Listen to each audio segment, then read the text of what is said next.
Hello everybody, welcome back for another video. Hope you're all doing well and that you're all having a great day. To jump right into it, there's a lot going on for some reason this week. I'm not exactly sure why.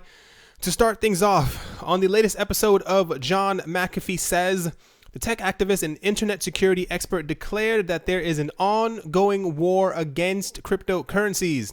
He aired this revelation in a video posted on his Twitter on May 27th. According to McAfee, powerful forces are trying to derail the progress of the cryptocurrency revolution.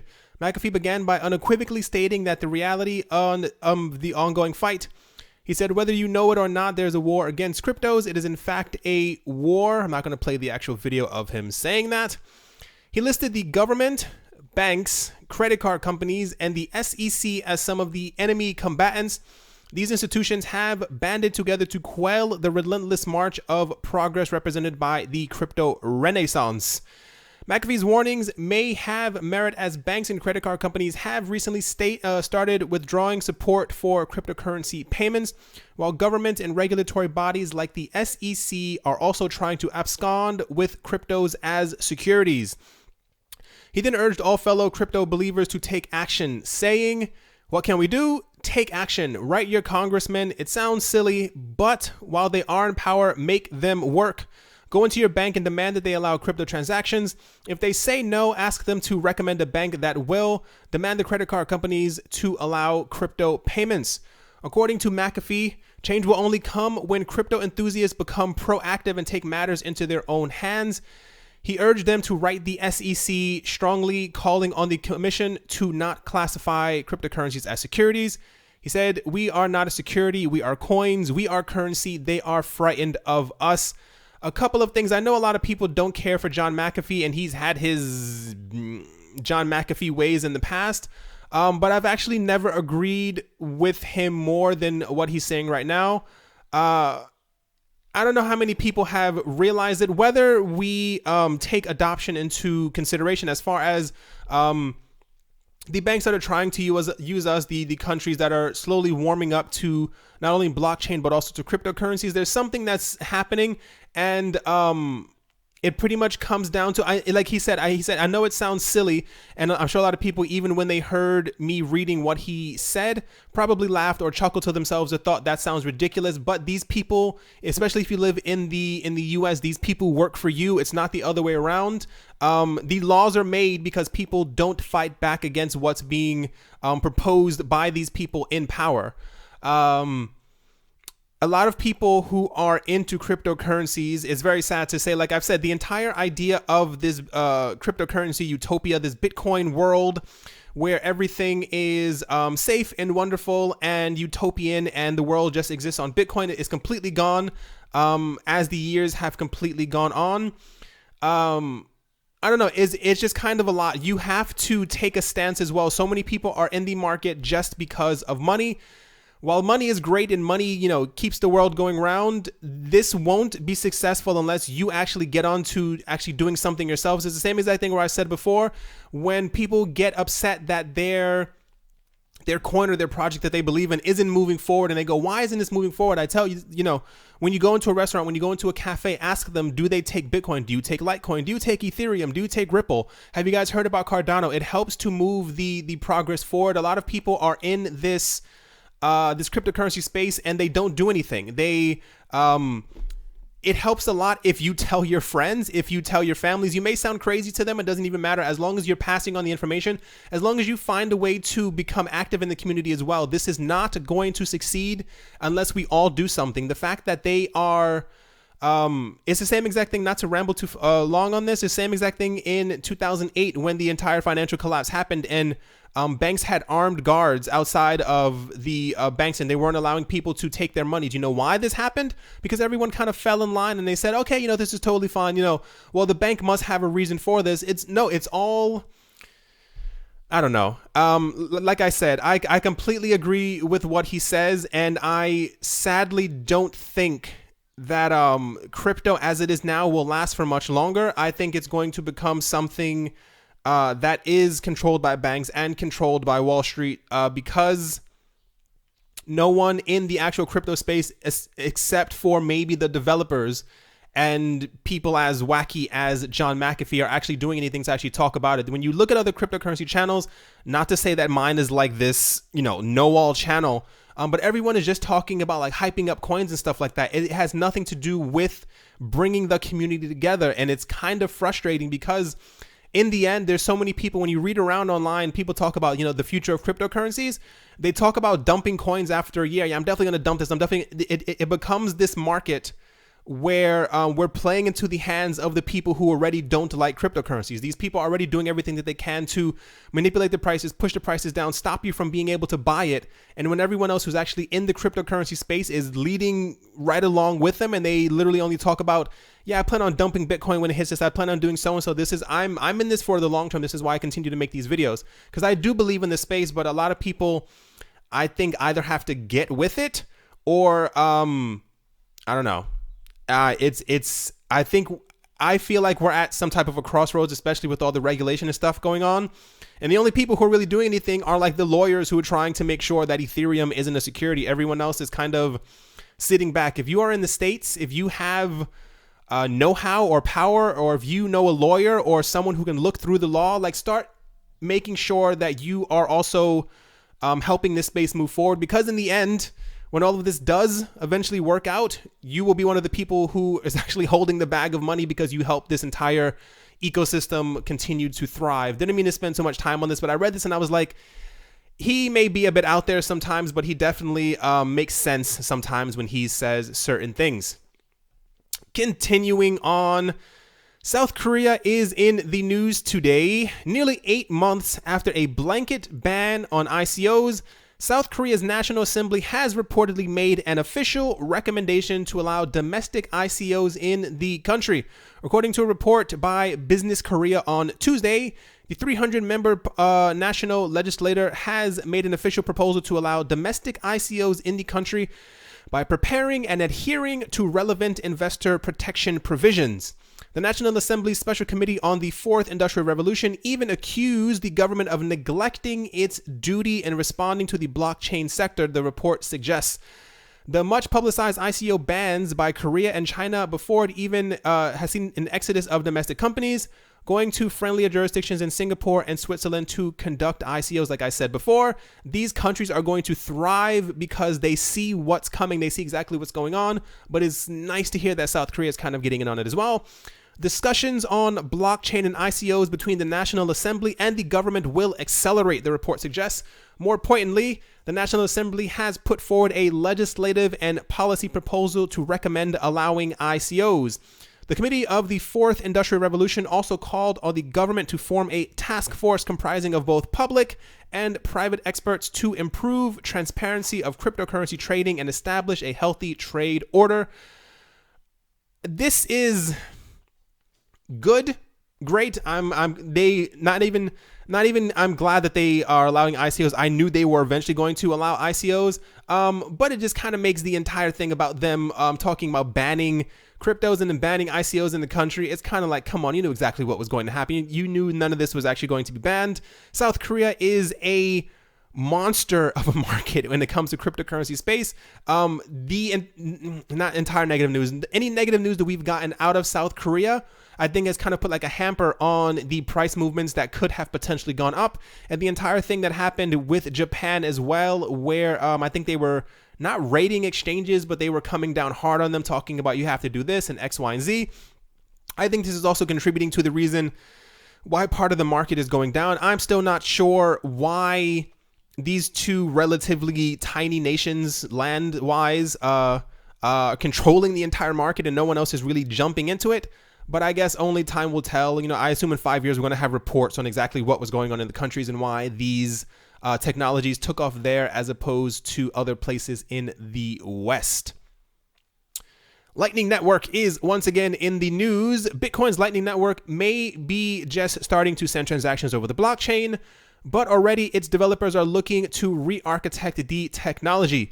That's because while touted as a way to significantly boost Bitcoin's capacity, the network itself does require users to store a significant amount of data, which makes it difficult to download and run. As such, several Lightning developers, Lightning Labs co-founder Laulu Osuntokun and Blockstream's Christian Decker and Rusty Russell have published a new proposal which imagines an alternative, simplified way of making off-chain transactions called L2, that is ELTOO. But the new proposal isn't only about condensing the amount of data users need to store, it also is about keeping users' cryptocurrency safe. For instance, all this data poses another problem in that if users accidentally broadcast older data, they might lose money. As such, this data has been called toxic information. L2, on the other hand, only stores the most recent off-chain transaction data, solving the well-known information asymmetry problem. That is, if something happens to the device you're running your Lightning app on, say your smartphone, you might lose access to the whole history of data. They say with L2, we reduce the risk of funds being swept away. We remove this toxic information, said Decker, who noted the proposal's name is a joke of sorts. The phonetic spelling of L2, as in the letter L and the number 2, which stands for layer 2, what many people call technology like Lightning that pushes transactions off chain. In around 2013, if you were around back then, we had a really big problem when it came to, people don't realize how great wallets are now. Some of the original Bitcoin wallets that we had, I think one came from the original website, if I'm not mistaken. When you opened the desktop app to load, you had to download the entire blockchain, and it was the worst thing in the entire world. At certain months and periods, there was no movement, in the prices. So no one was really checking it, on a daily basis like we kind of do now. So if you hadn't used your wallet for about 6-7 weeks and you opened it up, you had to download the blockchain for the last 6 to 7 weeks, and it would literally take about a day and a half sometimes. So this is kind of what I think they're also doing. They're going to be simplifying and kind of squeezing it down to only the necessary information. If you're using the Lightning Network, unless you are doing something like heavy or specific, you don't need the last 38 months worth of information to be downloaded to your computer at the exact same time. So this seems like it would be a quicker way to accelerate the usage of it as well, because to be realistic, no one is going to want to sit there to download months of transactions, especially if you ever, let's say you got into Bitcoin in 2015. You literally had to download the entirety of the blockchain. Like sometimes if you were downloading a new coin, whatever coin, let's say you were downloading Litecoin for the first time, it would literally say at the bottom of the wallet, there used to be an area around here where it would say how much time was left. It would literally say 99 months left of downloading. It was always something ridiculous, and you had to sit there with your computer open for days at a time in order to do this. So it's good to hear, like I said, once again, that Lightning is still moving forward, even though it won't be fully implemented for about 2 years. But I give it about, next summer, I think it'll be a lot farther than it definitely is right now. Here we go. This is kind of the craziest thing that I think I've read in a while, but it still fits into all the other stuff. I think people are looking for a way to justify what in the world is happening in the market, because everyone at this point is just beyond perplexed. Ethereum co-founder Vitalik Buterin questioned the authenticity of the Rothschild or Rothschild, depending on how you want to pronounce it, banking empire after rumors emerged of its plan to enter the cryptocurrency market. In various posts in the Reddit Ethereum subreddit on May 26, Buterin focused on the potential impact of the Rothschild's IMMO project, adopting a critical perspective about their presence as a market force. He said, are the Rothschilds even well coordinated enough to be worth caring about as a group these days? He queried on Reddit. He said, if old money type high society people want to make their own currencies, go ahead, more power to them. See you in the moderately free market.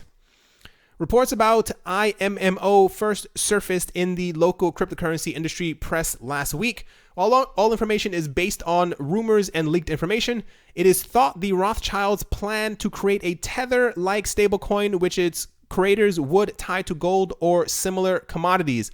Other theories tie the IMMO to The Economist, a publication which first floated the concept of a world currency in the late 1980s, and which is also owned by the Rothschild. There's a video online, I can't remember, it's some other crypto YouTuber. He doesn't even make videos that often, but when you see some really weird things on your YouTube page and you'll click on it. I clicked on it and it was interesting to say the least. It was a video about this exact article that they're talking about. There was an issue from the 1980s. It had to be 1989 or something like that. It was a photo of an eagle that was holding onto like a golden coin or something like that, and it had something to do with like a digital revolution. A lot of people believe that I can't even laugh because at this point we really don't know that cryptocurrency was created by, I think, like the CIA, the U.S. government, the Rothschild family, and someone else, and this is all their major plan in order to bring about a one world currency. They're using Bitcoin as like a test subject, if you will, like to see exactly how people deal with the idea of a digital currency that they cannot touch.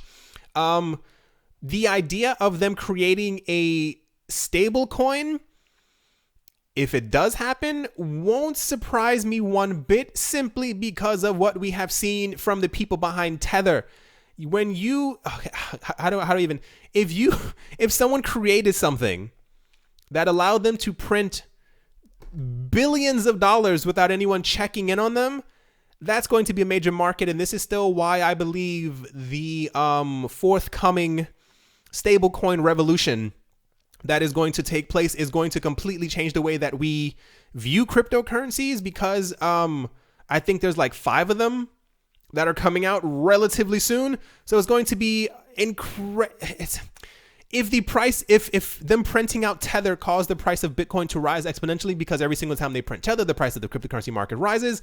What happens when you then have 7 other stablecoins, and when you have one that is potentially made by the Rothschild family? It's all very odd. I've seen a lot of conspiracy theories when it comes to cryptocurrencies. The sad part is we'll never even know if they're true. There's so many conspiracy theories out there that seem real, some of them that seem kind of crazy. But I think when you're talking about potentially a multi-trillion-dollar market, I really think that anything in the world is possible. Next up, Cardano is in the news. Today, Charles Hoskin announced the release of Cardano 1.2 via Twitter. In his recent video, he spoke about the updates and the process of the upgrades of Cardano 1.2, the CL testnet, stake pools, and delegation. The CEO of Cardano, ADA, attached a screenshot in his tweet where he shared the information of the release time of the upgrade. Cardano 1.2/0.10.0 released the updated proposal to the mainnet has been accepted around 20 minutes after midnight on UTC on Tuesday. The update will take action around 12:20 in the afternoon UTC. They have also updated the website JSON metadata, which enables the users to download and install the latest version. I'm not going to go through exactly what the update entails, because there's always a lot of things that we probably don't understand ourselves, but a lot of things that are typically necessary, and this is why they are updates. At the moment, Cardano is actually the only coin that is going up, and I assume it's on the news of this latest release. For some odd reason, market is still going down. Even weirder is the price of EOS and Tron, which continue to go down. EOS is actually in the news, which I'm going to get to in a couple of minutes, I hope. And there's a lot going on, guys. Like, I have, between the podcast, between the videos I've been watching, between the articles, between the information of what people think is happening, between the news from the Department of Justice about the manipulation of the market, I was going to completely go off on a tangent. I'm interested in seeing 10 to 15 years from now, when we have books written about Bitcoin, when we have books written about the beginning of the cryptocurrency market. I can't wait to read these books, because the stuff that we're going to find out is absolutely insane. Not only is there a war against cryptocurrencies, there's a war within the top 10 coins that a lot of people don't know about. A lot of people, there is some type of harmony when it comes to certain projects, in that a lot of these people are actually working with the similar projects and stuff like that, going up to the number like 20, maybe 30 coin. They actually all work together. A lot of these people know each other. But when it comes to making sure your chain survives and that your coin is number one, there's a lot of wicked stuff going on behind the scenes right now. Okay, I'm just going to go for it so I can actually get to what I'm talking about. First up, China is in the news once again. China expects to have its National Blockchain Standardization Committee in place before the end of this year. This is according to an official from the country's Ministry of Industry and Information Technology. I think that all rhymed. In a keynote speech at the 2018 Guiyang Big Data Expo on Saturday, Li Ying, head of the IT Ministry's Information and Software Department, said the committee's structure will be based on that of TC307, a counterparty blockchain commission under the International Organization for Standardization, or ISO. The plan is to have a comprehensive framework for blockchain standards complete by the end of 2018. She added, confirming a plan announced by Chinese government officials earlier this month. Li said, "We have been working closely with the ISO in the International Telecommunication Union, the ITU. We should soon have our National Technical Committee for Blockchain Standardization ready within this year.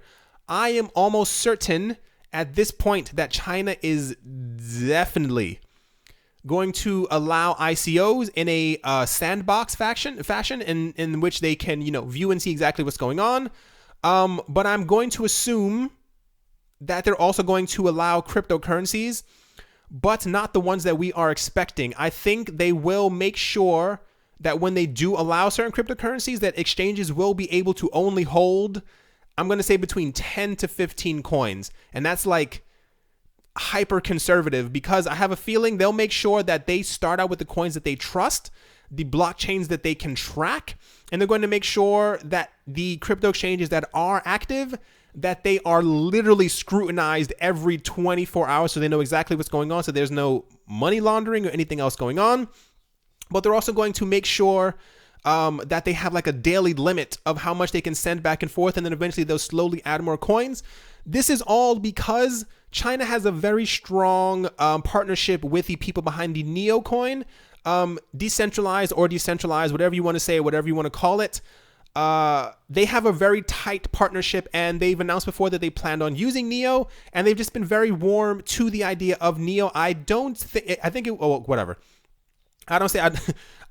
they'll only allow Neo within the country, but I foresee a future where they possibly have Bitcoin, Litecoin, XRP. Ethereum is trying to make themselves more private, so I think that could also kind of be pushed to the side. Neo and possibly a couple other coins, like coins that can be tracked. And I wouldn't be shocked either if in 3 to 5 years from now, if Bitcoin or any of these other coins start having like some type of privacy layer, that we get news from China that they are delisting these coins. Just how I kind of feel about it. But I'm pretty sure that when China is allowed to get back into the cryptocurrency market, this will also be another major boost in the prices. Here we go. Okay, so back to what I was talking about, the nefarious nature of exactly what's going on in the cryptocurrency world. The price of Ethereum has fallen. This was yesterday. It says that today, May 28th, with tech site Trust Nodes blaming the drop in Ethereum on a large sale of Ethereum on crypto exchange Bitfinex that is also attributed to EOS or EOS. Scrolling down a tiny bit. Earlier this month, Trust Nodes reported that EOS spent around $950 million in Ether over the previous 30 days, according to a third-party analyst of data from Crypto Data Feed Sentiment. Today, Trust Nodes writes that around 180,000 Ethereum was traded in 1 hour on Bitfinex, as opposed to the 20,000 Ethereum per hour usually recorded by Bitfinex in exchanges DDAX and OKEX. Trust Nodes suggests that EOS is the party trading the large amount of Ether, as they note that EOS has spent $1 million in Ethereum in 4 days ago, and today the number is raised to around $1.4 million.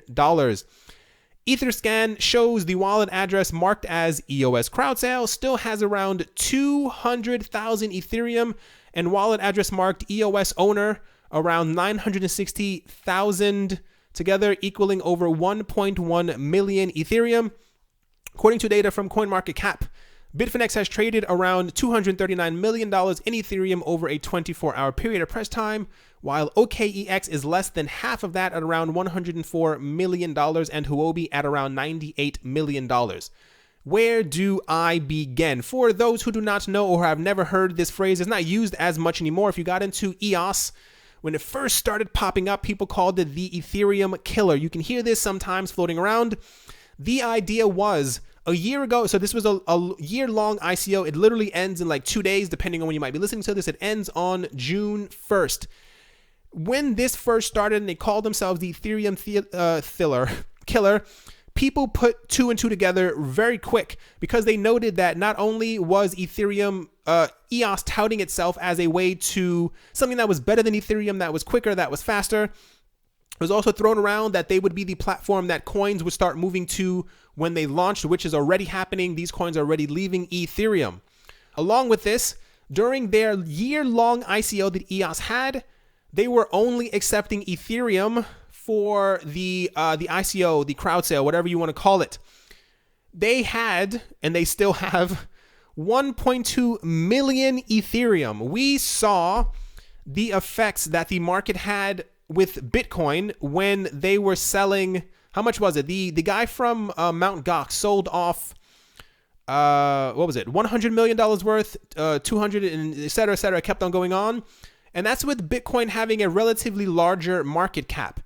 If all of this is true, a lot of people think that it is, there's speculation out there that on the 1st, 2nd, and 3rd of June, before the EOS mainnet launches, that the people behind EOS will completely start dumping all of their Ethereum that they have into the market because people have been checking their wallets and their money's on the move and they're putting it onto exchanges. If you kind of see where this is going, I am certain, without a shadow of a doubt. Sorry about that. I'm actually going to plug the computer in. Sorry about that.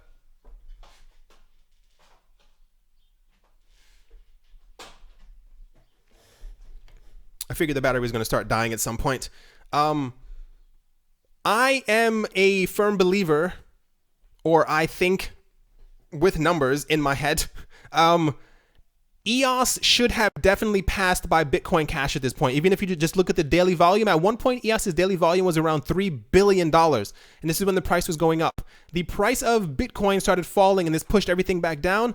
But for some reason, the most hyped coins at the moment are still being pushed down further than everything else, which you can kind of speculate or see kind of where this is going. By the time EOS launches, if the success of the launch is complete on the 3rd and they actually form a blockchain with 15% of the network like they need, I am certain this boost in morale will push it past Bitcoin Cash with relative ease. At that point, it is only, even at the moment, this is $7 billion away. I know it sounds like a lot of money. I think EOS, if this momentum continues, especially because like I said before, all of these airdrops are coming for EOS. It's going to get to a point where people are just buying EOS simply not even realizing that there was a mainnet launch, but because they want the coins, they'll see the hype, they'll see the price going up. FOMO is going to set in, and people are going to realize that there are tons of airdrops coming within the next couple of weeks. It's going to pass by Ripple. This is just the way that I see it in my head. And between this 3 and 4 day period, if everything that I just said is actually happening, if this article is correct, if this moving of 1.2 million Ether is actually correct and they're moving it onto exchanges, if they dumped 1.2 million Ethereum into the market on the exact same day over the course of 3 days, it doesn't even matter.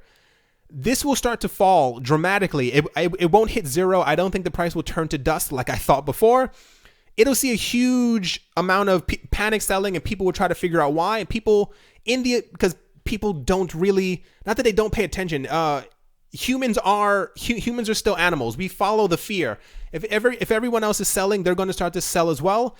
I don't know if they have this. Completely forgot about this. The Ethereum team also has a $1 billion war chest on the side, comprised of companies and organizations who have said that they are going to spend $1 billion to promote EOS and to build apps on top of it. And there's so much underground talk of these companies who are merging with them, who are looking to get into them. If they dump this amount of Ethereum, EOS could then become the number 2 coin, which could potentially destabilize the entire cryptocurrency space. Like I said, this is all a theory, but I've been reading about this for the past couple of days, and I thought about this a couple of months ago as well, when there was like rumors about how many Ethereum the EOS team was holding. And the fact that these funds are on the move is kind of indicative. We have 2 days before the ICO is over. If something really big doesn't happen, I'm going to be shocked. Like, you can't even imagine. Like, my brain is firing off neurons, and like it's going absolutely insane right now. Something big is going to happen, and I think it's something that we can't even begin to imagine. I think within the next week, let's say next Wednesday, not this upcoming Wednesday, next Wednesday, EOS may have already passed by Ripple, and if the sell-off has started, unless they plan on actually using that Ethereum and being nice people, something crazy is going to happen. Didn't mean to spend too much time on this topic, but it's been floating around for quite some time now, and I tried not to really get into it until I saw a whole bunch of articles that were also talking about it.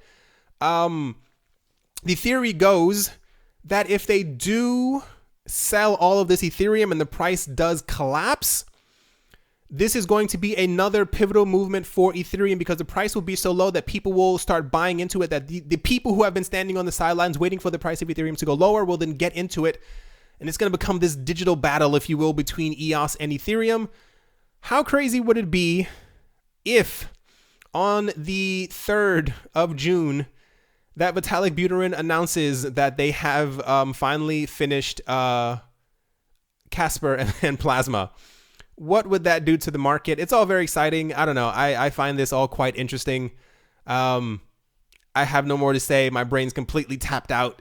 It's just all... This entire market is really crazy. Like I said, I'm waiting for the next 5 to 10 years when we know for a fact exactly what was happening, and we get, like, candid interviews from Vitalik and all these other people who are talking about them working together and, what they did to this coin and stuff like that. I don't know. It's all very exciting to me. Alrighty, everyone. That is 1000% going to do it for this video. I'm exhausted. This was absolutely crazy. And this isn't even all the news. There's so much stuff going on. There's so much news about manipulation in other countries, acceptance and stuff like that, and what they plan on doing and how they're integrating blockchain. It's just a lot going on. Thank you once again for watching. Thank you once again for all the support. I appreciate it so much. I hope you guys have a great day, morning, evening, afternoon, wherever you are, wherever you might be. I hope it's amazing. Thank you for the last time, and I will talk to you all soon. See you.